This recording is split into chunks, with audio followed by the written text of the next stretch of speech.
Welcome to Stat, I'm telling you all medical true crime stories, and it gets bizarre. Karen Wickham, yeah, she used to work in ER, and now she's sharing the knowledge, so let's get involved. Hey, funny and scary at the same time. Medical mysteries, all facts, she ain't lying. So tune in to Stat if you dare, cause crazy things can happen anytime, anywhere. Yeah. Hello, everybody out there in podcast land. Welcome to Stat, Shocking Traumas and Treatments. And I am your host, Karen Wickham, coming to you from beautiful Toronto, Ontario, Canada. Welcome back. Now, there has been a little bit of a delay in putting this episode out, and I apologize for it. First of all, you can probably hear I got unwell for a little while, and I'm just getting my voice back, so I hope you can make it through this episode with this voice. I didn't know how long it would last for, so I just thought, what the heck, I'm going to go ahead and record. Second of all, I ran into some technical difficulties as my interface I use broke, boo, hiss. So I got myself a new one, and here I am, ready to start part 3 and the final episode of the Andrea Yates case. Just one more thing before I get started.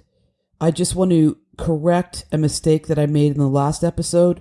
I said that Andrea had killed her children on June the 24th, 2001, and that was wrong. The date was actually June the 20th, 2001. So, just wanted to redact that statement.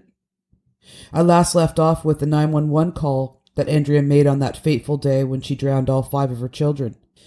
Between 8 and 9 a.m. on June 20th, 2001, Andrea Yates and her children were up and about starting their day. The children had had their breakfast, and Andrea was robotically eating corn pops out of the box. Rusty had given Andrea her morning medication, a whopping dose of 300 milligrams of an antidepressant called Effexor. That night, and the previous night, she had a 45 milligram dose of another antidepressant called Remeron, with a 15 milligram dissolvable Remeron Soltab booster in the morning. Andrea was on enough psychiatric medication to put most people in a coma. And it definitely added to her psychosis because it would almost be impossible to function on it. I just want to run over some of the side effects that these drugs have, many of them overlapping each other, thus either exacerbating them and adding to an already very sick woman, especially one that's psychotic. Yes, depressed, but psychotic. So it might have helped the depression that she was suffering from, but not the psychosis.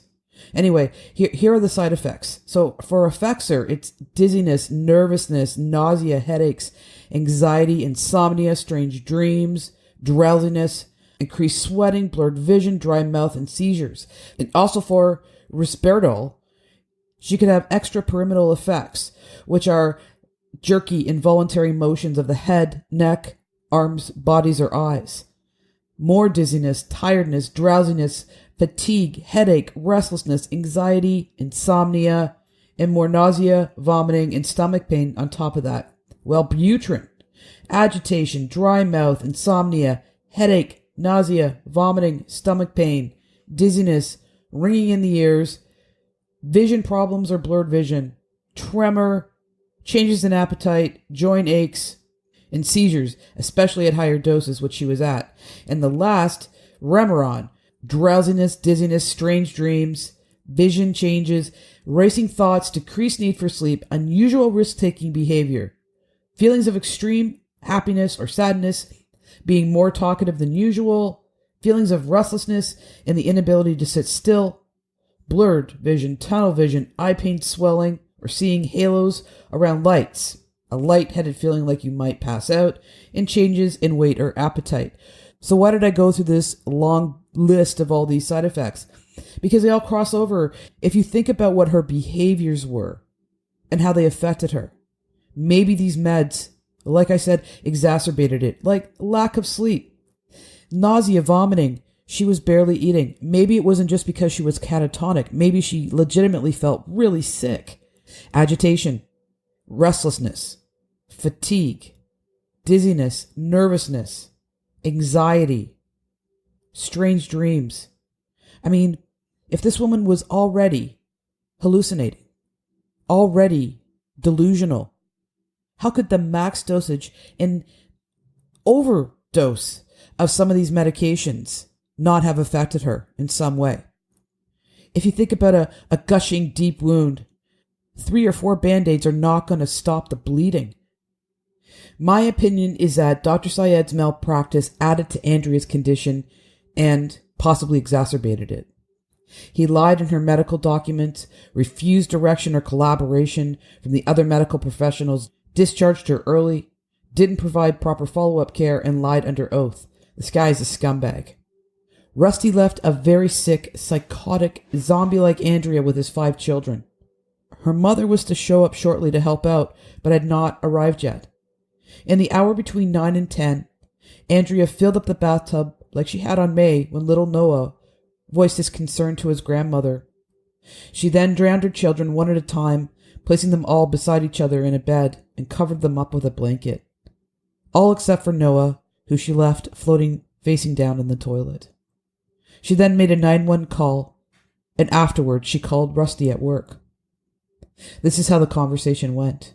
Quote, Andrea, you need to come home. Rusty, what's wrong? Andrea, it's time. Rusty, what do you mean? Andrea, it's time. Rusty rushed to his car. He was terrified. He had heard his wife talk like this before when she was at her sickest. He called his mother on the way to the house. She should have been there already. The police and EMS were rushing to the scene, while Andrea sat calmly and quietly waiting for all to arrive. At 9:52 a.m., Officer Frank Stumpo received a 911 dispatch telling him to go do a welfare check at Beachcomber Lane. Officer David Knapp, who was also in the area, went to this call. Andrea opened the front door wet, eyes black and large and panting. I'm going to play you a clip from Frank Stumpo, who is now retired, to explain what he saw. The dispatcher assigned me that particular call for service, being that it was in my zone of responsibility. I moved into the house, and David approached me right at the hallway. And I said, what's going on? And he looked at me, and he said, it's a homicide. So I looked to my right and down, and there was Yates. She was sitting on a couch. She was just sitting there. She never looked at me. I walked into the room, and I was expecting to find a man on the floor, a body. And I was looking around, saying, what? And I seen this little tiny head. And it was looking right at me. And the little head was about maybe 10 or 15 feet from me at the edge of the bed. And I said, what in the world? And I thought it was a doll. And I walked over to that little tiny head, and I touched it right here, put my finger on it. And I said, what in that? And I picked up the blanket, and there was that little tiny body. It was a human being. I said, oh my, and I picked up and as I continued to pick up the blanket, was one body after another. 1, 2, 3, 4.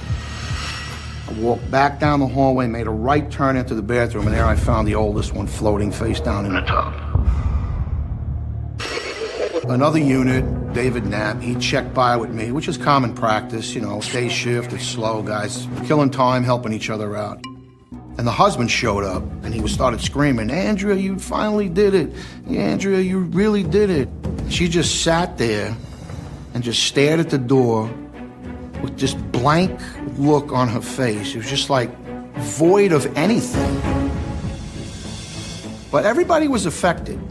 And anyone that says they weren't, they're not telling the truth. We just looked at each other, and there was this moment in time where all the training, all the scenes that you have made, everything that you have been taught and learned and instinct went right out the window.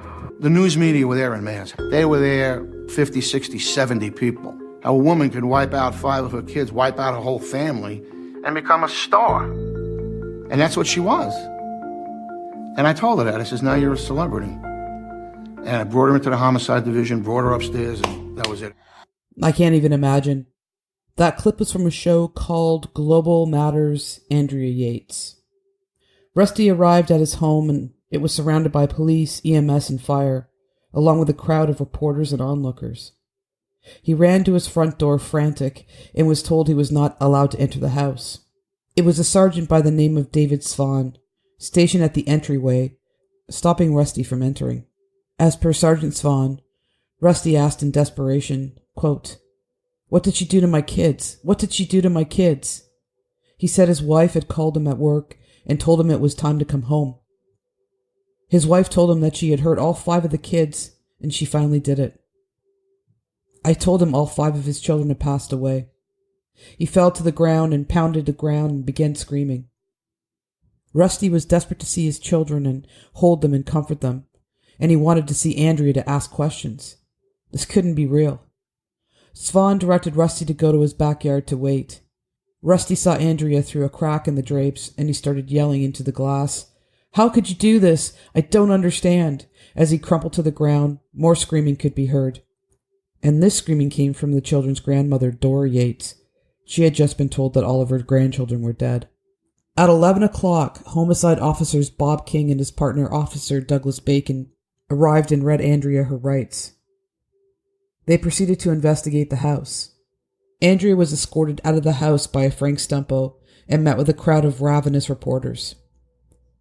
Eric Mell, a sergeant at the Harris County Police Headquarters, was assigned to ask Andrea questions. The interrogation was recorded but not videotaped. No one would be able to see how incredibly sick she was. Andrea also didn't have an attorney present. There is a very long transcript of Andrea's interview, but instead of reading it, I'm going to sum it up and outline the most important aspects of it. Andrea was asked about the murders, and she answered them in a zombie-like state. Her eyes were black and lifeless. She spoke in a monotone voice, giving mostly one-word answers, often staring off into the distance with big pauses, sometimes unable to finish her sentences. She had to be prompted to answer many of the questions. She was clearly too mentally unwell to be interviewed, let alone without a lawyer present. Her behavior was not any different than how it had been over the last couple of months and previous occasions when she was really unwell. Dr. Melissa Ferguson was the Mental Health Administration psychiatrist on call that night. She prescribed Andrea 2 milligrams of Ativan and admitted her to the 3rd-floor psychiatric unit of the hospital. Andrea had not been prescribed any of her other psychiatric medication and started to go into withdrawal that night. These medications can make you very sick if you're taking off of them cold turkey, even dangerous, especially at the doses that she had been given. At 1:30 on June 21st, Andrea appeared before Magistrate Carol Karras, who found probable cause for further detention and ordered her to be held without bond. Andrea was left in her cell naked as a precaution against her committing suicide. On Thursday the 22nd, a nurse in care of Andrea reported the following, quote, "She also requested that her doctor cut the consumer's hair into the shape of a crown. She wanted to see whether the mark of the beast, the number 666, was still there." End of quote. As Andrea was in jail, Rusty was trying to cope with the living hell that he was going through and the media circus that just wouldn't leave him alone. Much controversy occurred over Rusty's handling of the tragedy. Many felt that he was partially responsible for the deaths of his children. During his interviews, he showed much compassion for Andrea. He was very pleasant, smiled a lot, and seemed unaffected. He was criticized for the way he conducted the children's funerals and many other of his behaviors. I believe that this is completely unfair. We all grieve in different ways, and oftentimes at ways that seem incomprehensible to others. He was demonized by many, while others completely supported him and called Andrea a monster who deserved the death penalty. People needed someone to blame. Although I don't think that Rusty should have been judged for the way he grieved, I don't think he's blameless. He's a very intelligent man. He may not have been well versed in mental health, but he wasn't blind. He was concerned about his wife's behavior, but he didn't put his foot down when it came to having more children. He admitted to not wanting to be inconvenienced at times by Andrea's admissions and to who would care for his children in her absence. At least one doctor, Dr. Starbranch, took Andrea's condition very seriously and had advised them not to have any more children. He had her live in a tiny broken-down bus with 4 children while she was unwell. It's easy to say he was clueless, but he had enough intelligence, info, and experience with Andrea's increasing mental health not to be. Again, I can't imagine his suffering, but I don't think he's without blame. Here's a clip from Rusty. The decision to have more children in 2001 was based on information we got from the doctor because we'd successfully treated it in 99. If it happened again, we knew how to treat it now. Thinking ahead, we were thinking, well, this will be, if it happens at all, it's going to be a relatively short spell. She'll be down at worst for a while. So he was well aware that Andrea could get very sick again after having another child. And he was willing, as a husband, to see her go through that and then go through another treatment in order for them to have other children. I think that's incredibly selfish and irresponsible. On Friday, June 2001, Andrea stood before Judge Belinda Hill. The judge said that the accused had intentionally and knowingly caused the deaths of her 5 children with a deadly weapon, water. "Do you understand the charges against you?" Judge Hill asked.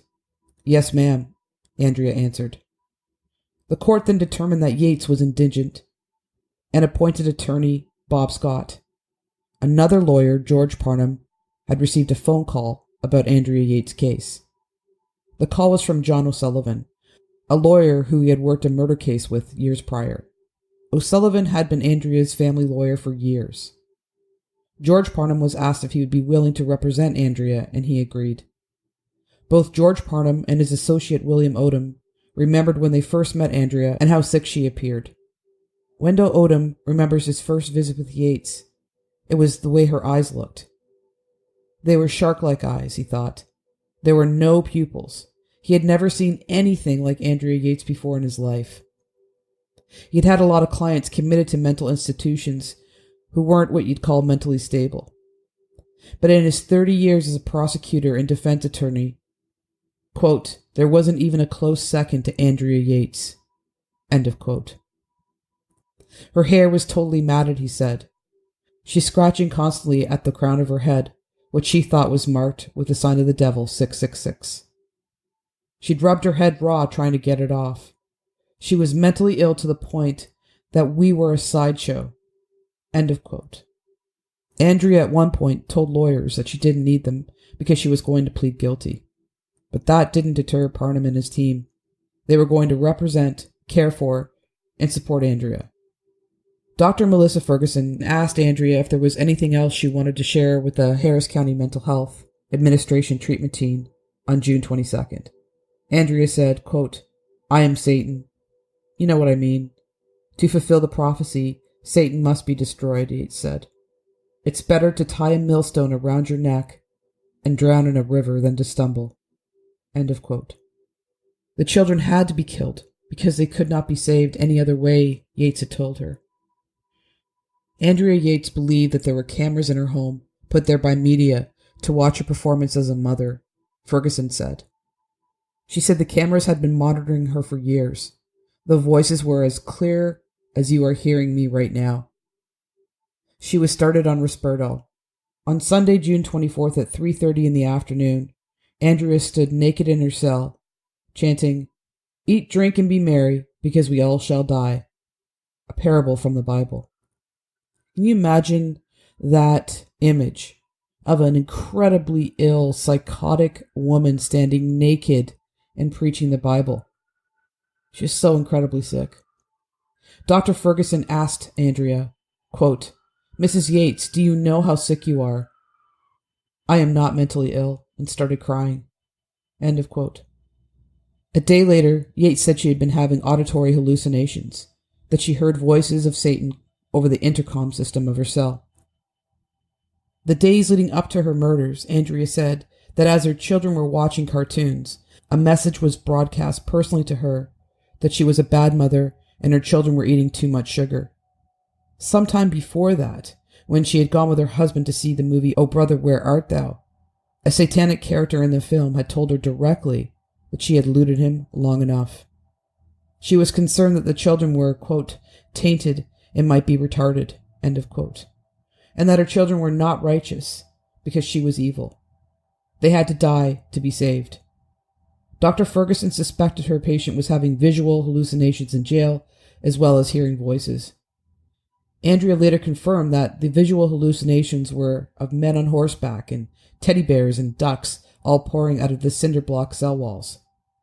As far as Ferguson can see, Andrea Yates had zero understanding of psychosis. On July 2nd, another psychiatrist, Deborah Osterman, returned from vacation and took over daily treatment of Yates from Ferguson, her supervisor. Yates had lapsed back into catatonia and didn't speak as freely as she had with Ferguson. Though Yates denied wanting to kill herself, in Osterman's opinion, she was at an extraordinarily high risk for attempting suicide. Osterman increased Yates' dosage of Haldol that day, attempting to get the auditory and visual hallucinations under better control. The psychosis continued. In fact, it took more than a month to bring her out of psychosis, and that is an unusually long time. Yates' Haldol dosage stabilized at 15 milligrams a day. It only takes 2 milligrams a day for a typical maintenance dose for chronic psychiatric illness that are responsive to the medication. The next psychiatrist to assess Andrea was the psychiatrist hired by the defense team, Lucy Puryear. She is an international expert specializing in the treatment of women with reproductive, psychological disorders, and a long-term associate of Baylor College of Medicine and Houston's Medical Center. In other words, the perfect person to assess and represent Andrea. She assessed Andrea 13 days after she had murdered her children, and in 15 minutes of meeting Andrea, she had diagnosed her as psychotic, suffering from a delusion regarding her children and herself. Here's a clip from Dr. Puryear. She was the sickest person I've ever seen in my life. She was not bathed. She was dressed in this orange jail outfit. Her shirt was falling off of her. She didn't have a bra on. Her hair was hanging in her face, and she was shaking. My first thought was, this woman has postpartum psychosis. Usually the disorder takes the form of a delusion, and the horrible tragedy of postpartum psychosis is that the delusion is about the child in most cases. I've seen women who are afraid to bathe their children for fear that they'll drown them. Women who have had thoughts of suffocating their children. Really horrible, horrible things. Clearly she was ill probably in her late teens or early 20s, but very subtly. There were some choices made along the way, though, that I think contributed to the final outcome. I think one unfortunate thing that happened was that they met this preacher. Not that the preacher caused her to be sick, but she didn't have any ability to judge the rightness or wrongness of what this man was saying to her. Women with histories of postpartum psychosis have 50 to 80% chance of having another episode. This is a huge problem. This is a moral dilemma for a psychiatrist. It might have been to Andrea's advantage legally to not medicate her, to leave her, quote unquote, crazy, so that the jury could see what state she was in at the time she committed the drownings. Part of that clip was a little jarring. I apologize for that, but I just wanted to get across Dr. Puryear's opinion and how she felt and saw Andrea's condition. On August 9, 2001, the Harris County District Attorney's Office filed notice of the state's intent to seek the death penalty as a penalty in Andrea Yates' case. Parnham and Odom were stunned and confused. They had believed that there was no way the state would ask for the death penalty for a defendant with a well-documented mental illness. But there was a method behind D.A. Rosenthal's madness. By seeking the death penalty, he had an unlimited budget to prosecute this case. Houston jurors had to decide whether Andrea Yates was competent to stand trial for her life on September 18, 2001. The hearing had been delayed for 1 week from its scheduled start on September 18th due to the World Trade Center and the Pentagon attacks. When Andrea appeared on the first day of the trial, she looked very different from the woman that had killed her children. People were wondering, where was this profoundly mentally ill woman? Why did she look very different from the one that was described? Andrea looked well. She was clean and well-groomed, and her eyes were clear, and she was able to function better. But it took 3 months of intensive care to get her into this state. One of the treatments that had worked incredibly well was Haldol, this antipsychotic that Andrea had responded well to years before and denied to her by Dr. Saeed. The thing was that Andrea was not well at all. She was still a very sick woman. George Parnham and his team were pleading not guilty by reason of insanity. As opposed to many TV shows and movies, it is rarely used and even less proven. Insanity pleas are raised in less than 1% of all felony cases. Acquittals for reason of insanity occur in no more than 25% of those cases. This is according to veteran criminal defense lawyer Catherine M. Case. The jury unanimously voted that Andrea was competent to stand trial. Andrea patted her lawyer on the back and said, quote, "Was the verdict what we were hoping for?" End of quote. She didn't have a clue. With much scrutiny, a jury was selected, and the trial began on February 8, 2002. When Andrea asked how she would plea, she said not guilty. Judge Hill presided over the case and would not tolerate any foolishness. She was to rule this court with an iron fist. This was one of the biggest cases, if not the biggest case, of her career. A big list of witnesses was sworn in en masse. They opened the trial with a very dramatic speech as to what was to be expected. This is part of the opening. I want to set the stage for both sides. Quote, Luke, John, Paul, Mary, Noah. In no particular order. He described Andrea Yates' 911 call, the drownings of the murdered children, and the activities of the police at the murder scene. Quote, you will hear that her motive was altruistic. She thought it was right and good to do this to her children. You will also hear evidence that she knew it was an illegal thing, that it was a sin, that it was wrong. You will hear about the treatments that are effective, and what shoulda, woulda, coulda been done and whose fault this is. We don't have to prove the fault of who this is. We don't have to defend the mental health system of the United States of America. The medical examiners would testify to the bruises that were on these children from holding their heads underwater. Andrea Yates is presumed to be sane. The evidence will show that beyond a reasonable doubt, she is guilty of the murders of Noah, John, and Mary Yates. End of quote. Andrea's lawyer, George Parnham, set the stage with this. Quote, how does a mother who has given birth, who has nurtured, who has protected, and who has loved 5 children interrupt their lives? How are nature's acts of birth, protection, and love inverted to cause what happened on June 20th? Andrea's actions were the definition of insanity. End of quote. Parnham hit the highlights of Yates' struggle with mental illness, its severity, and her inability to get proper treatment. Day after day, the witnesses testified. Rusty, Dora Yates, Dr. Starbranch, but one of the witnesses that felt the most heat was Dr. Saeed. He testified on March 4, 2002. Parnham felt that whoever prepared Saeed to testify did a great job because Dr. Saeed was grilled, contradicted, and attempted to be held accountable. However, he was evasive by trying to evade the truth by not giving straight answers. He played games. He answered with, I don't know, I don't recall. It might have been, I can't say 100%. That sounds like it might be right.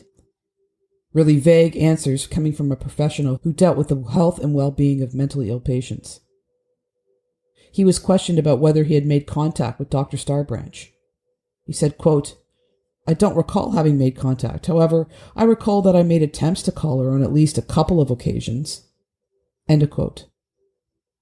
George Parnham asked, please, if you would take your time and check the records and determine for this jury when your efforts were made to contact Dr. Starbranch. End of quote. Time passed and Saeed flipped the pages. Quote from Saeed. I know I have a notation here from her second inpatient treatment that we got consent from Mrs. Yates, and the consent was faxed to Dr. Starbranch office. I tried to call Dr. Starbranch. I made a couple of attempts, and in one of the attempts I talked to Dr. Starbranch's office personnel personally, and I think that's what resulted in us getting the records. End of quote. This was an outright lie.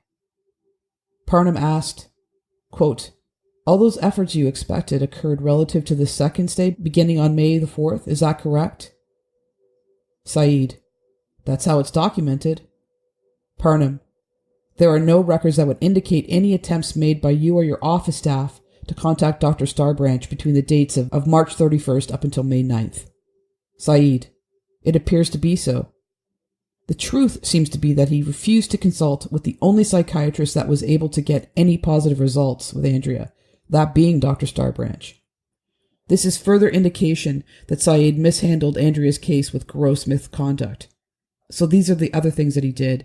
He falsified documentation, treated her at a facility which was ill-equipped to treat a patient such as Andrea. She was discharged when she had shown no improvement to an outpatient program that was for substance abuse.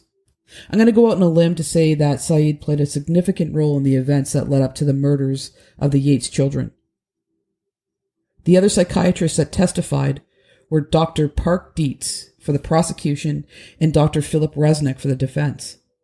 Resnick was a professor of psychiatry and director of the Division of Forensic Psychology at Case Western Reserve University School of Medicine in Cleveland, Ohio. Resnick had been studying parents who killed their children for more than 30 years, and he taught courses on the subject to agents at FBI headquarters in Quantico, Virginia. He was also an expert in the faking of mental illness. He was more than qualified to evaluate Andrea for her defense attorneys. Resnick testified that he had evaluated Andrea for 3.5 weeks after her arrest. He visited her in jail. His findings supported that of all the other psychiatrists that had visited and treated Andrea in jail. It was Resnick's opinion that Andrea Yates suffered from delusions and auditory hallucinations going back to 1999.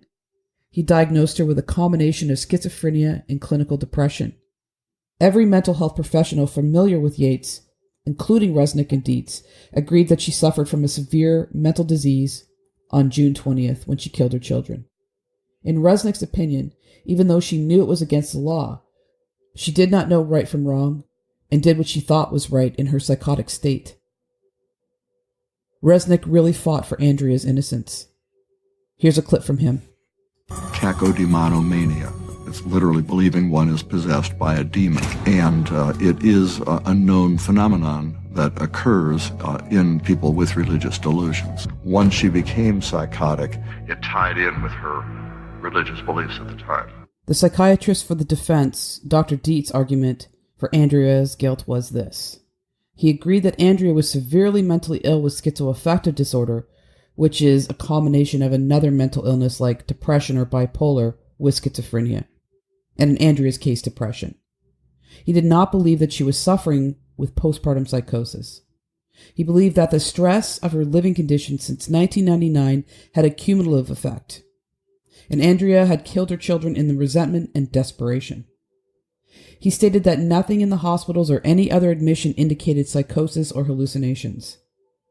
Dietz played with the wording in the charts to manipulate a much different picture of Andrea's condition.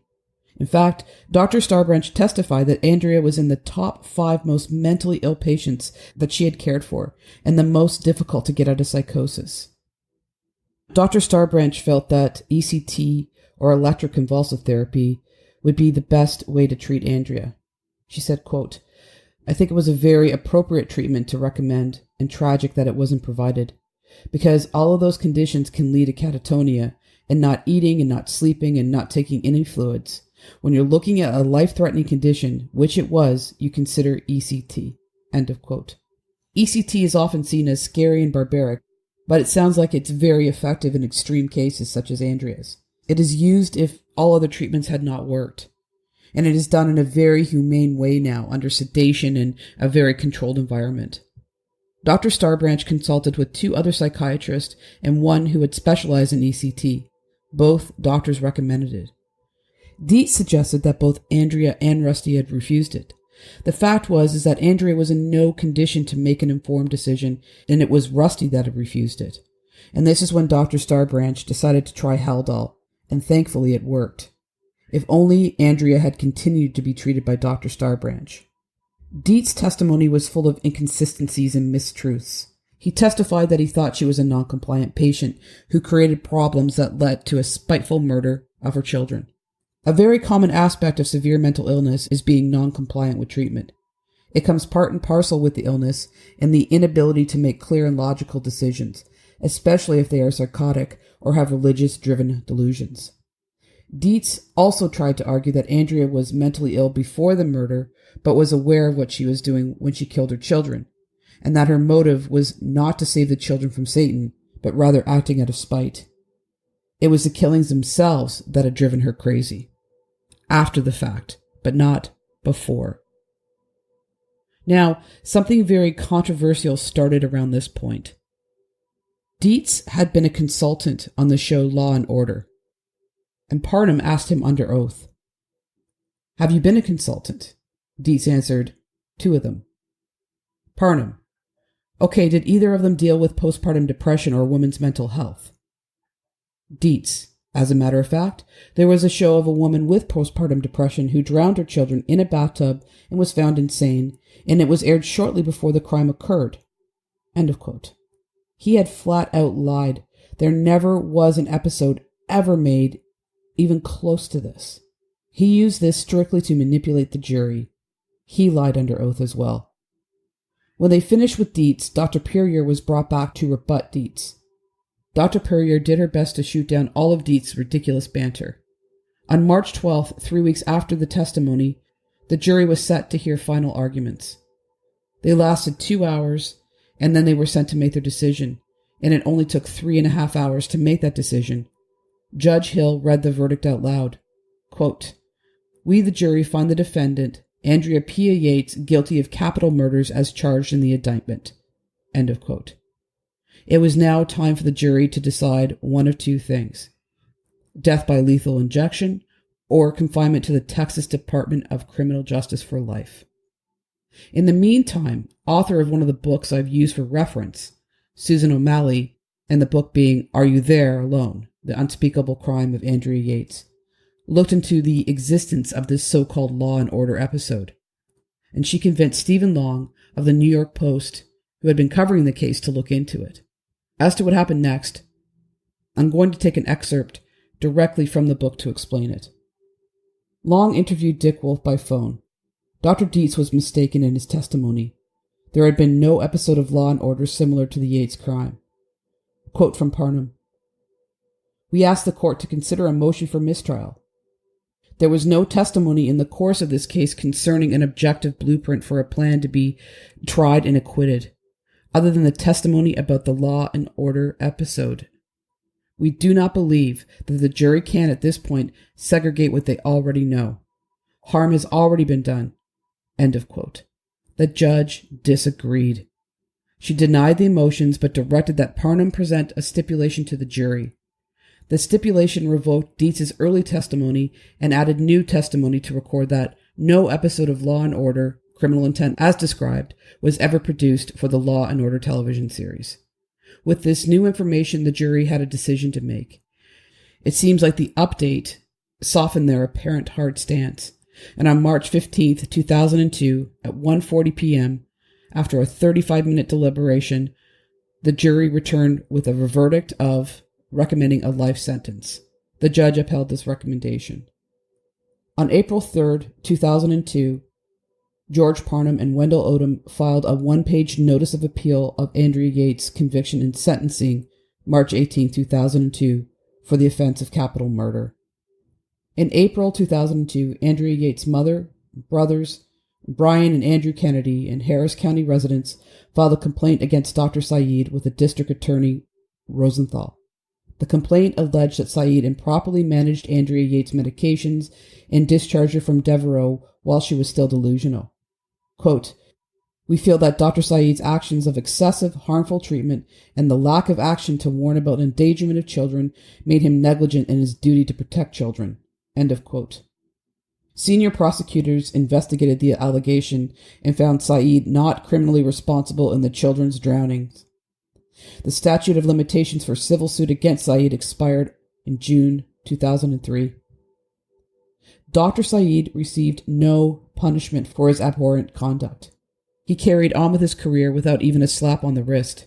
He subsequently went on to hold positions as the chairman of the Division of Child and Adolescent Psychiatry at Mainland Medical Center Hospital in Texas, and the medical director of Devereaux Hospital in League City, and is now the medical director of Into Action Recovery Centers. Andrea Yates went on to serve her time at Rusk Penitentiary.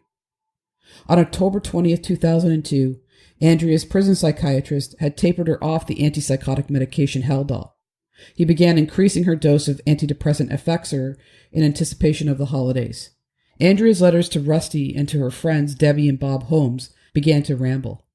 Rusty visited his wife in prison and, on his routine visiting days, Saturday, And on Saturday, December 21st, 2002, and January 4th, 2003, he said that, quote, Andrea worried him a little, especially on January 4th, end of quote. He thought she was manic. In mid-January, Andrea returned to the same level of psychosis as when she drowned her children. Now she was back to spending 23 hours a day alone in her cell. The pattern would repeat itself 8 months later, in September 2003, when Andrea began refusing food, liquids, and medications, and slipped once again into psychosis. Andrea's conviction had been overturned on appeal. In her 2006 retrial, Andrea was found not guilty by reason of insanity and sent to a state mental hospital. Andrea Yates is now 54 and housed in Kerrville State Hospital, a 202-bed facility. She lives in a private patient room. In addition to watching videos of her children, she walks around the gardens and the grounds of the facility and creates aprons and cards and other artwork in the craft room. She anonymously sells the aprons and cards she creates, turning the proceeds over to support the Yates Children Memorial Fund, a charity benefiting women's mental health that was founded by her attorney, George Parnham. Rusty Yates appeared on Oprah. He got remarried, and he now has an 11-year-old son with his second wife, who he is now divorced. Rusty discussed the tragedy in an interview with Oprah Winfrey, revealing that he still calls his ex-wife once a month and visits her annually. Rusty told Winfrey he has forgiven his children's murderer, noting that, quote, he blamed her illness, end of quote, for their deaths. During the interview, Rusty said that whenever he thinks of his 5 children, he imagines them as teenagers. So that's the end of this episode. This case is so incredibly tragic. Andrea was failed on so many levels. The doctors, her husband, the medical system as a whole. There were so many indications, so many signs that Andrea was an incredibly unwell woman, and she suffered because of this. She suffered because she was failed. There's so many people that I want to blame here. I want to rage against everyone. But it's not that simple. Rusty, right away I was like, you know what? I don't like this guy. He was a selfish jerk. But in the same token, this man lost all of his children and was way over his head when it came to Andrea's illness. As far as the doctors go, there is no excuse, especially Dr. Saeed. And the fact that he went on to have a great career just makes me sick. And as for Andrea, now she's getting the care she needs and deserves, but it's far too late. And for the children, it's just devastating. So that's it. I'd love to know what you guys think of this case. You can let me know by email or on the Facebook page. And if you're not on the Facebook page, please head over and join the group, Stat Shocking Traumas and Treatments. I also want to thank everyone who has supported the show by going over to iTunes and leaving some reviews. Thank you to Cole C. 1, 2, 3, 4, 5, 6, 7, 8, 9, 10, 11. Thank you. If I have ever missed any of you guys giving me a review, let me know. Give me heck. Because then that's bad. I don't want to miss giving people a thank you. Also, I want to thank Emma, Tanya, and Heather Wright from Nature vs. Narcissism for becoming new Patreon supporters. Thank you guys so much. And if anyone else would like to support me financially so I can carry on this podcast and make it even better as we go along, if you could please go check out the Patreon page for Stat. And I'll put everything in the show notes. So thank you everyone for joining me here today. And remember to take care of yourself, take care of one another, to love one another, and most importantly, love yourself. Peace. One love. True crime and it gets none realer. Sometimes it'll be the cure that'll kill ya. Gotta watch out, yeah, you gotta watch your back, cause you don't wanna be another episode on Stat. Thank you for tuning in, learn a thing or two. These medical mysteries can be unbelievable. Yeah, subscribe, make sure you do that so you'll be tuned in and be ready for the next show. Stat.